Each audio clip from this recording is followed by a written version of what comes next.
জুলাই ঘোষণার 22 দফা অনুসরণ করে ঘোষণা করতে পারে। এই কনস্টিটিউশন অর্ডার এর মধ্যে থাকবে যে কোর রিফর্ম, যেগুলো মূলত সংবিধান সংশ্লিষ্ট যে সমস্ত সংস্কারের কথা বলা হয়েছে সেগুলো থাকবে।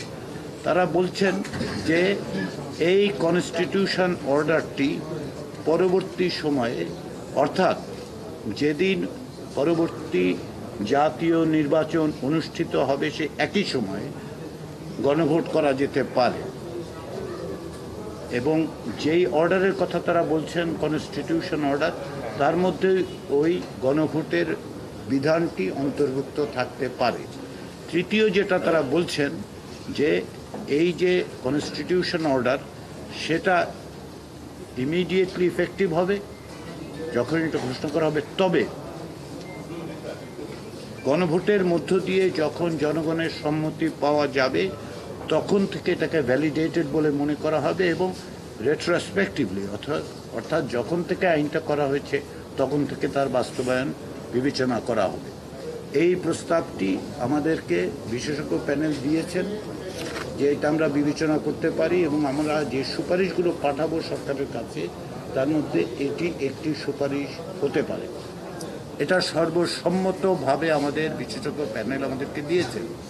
আমরা এটা রাজনৈতিক দলগুলোর কাছে উপস্থাপন করেছি, তারা বিভিন্নভাবে অনেকে এটা সমর্থন করেছেন, অনেকেই এর বিভিন্ন দিক সম্পর্কে আলোচনা করেছেন এবং ভিন্ন মত প্রকাশ করেছেন।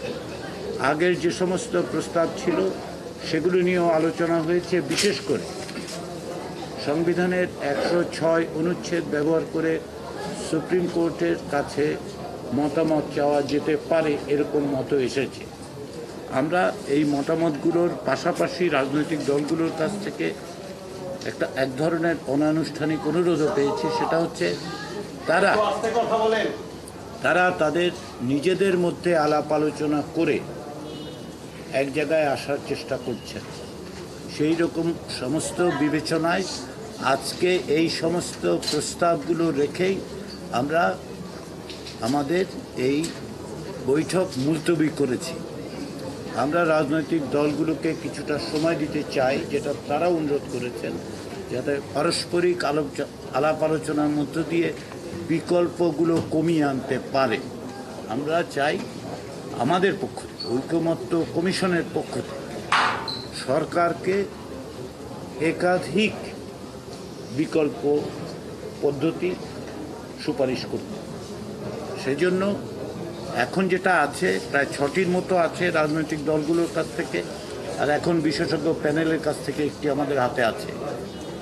তো আমরা চাচ্ছি এটা আরও কমিয়ে আনার জন্য, এবং এই ক্ষেত্রে রাজনৈতিক দলগুলো যদি আরও কাছাকাছি আসতে পারে তাহলে সংখ্যাটা কমবে, সরকারের জন্য বাস্তবায়নের বিবেচনা সহজতর হবে। সেই বিবেচনার থেকেই আমরা এখন মুলতবি করছি আলোচনা। রাজনৈতিক দলগুলোর সাথে আমাদের অনানুষ্ঠানিক যোগাযোগ থাকবে।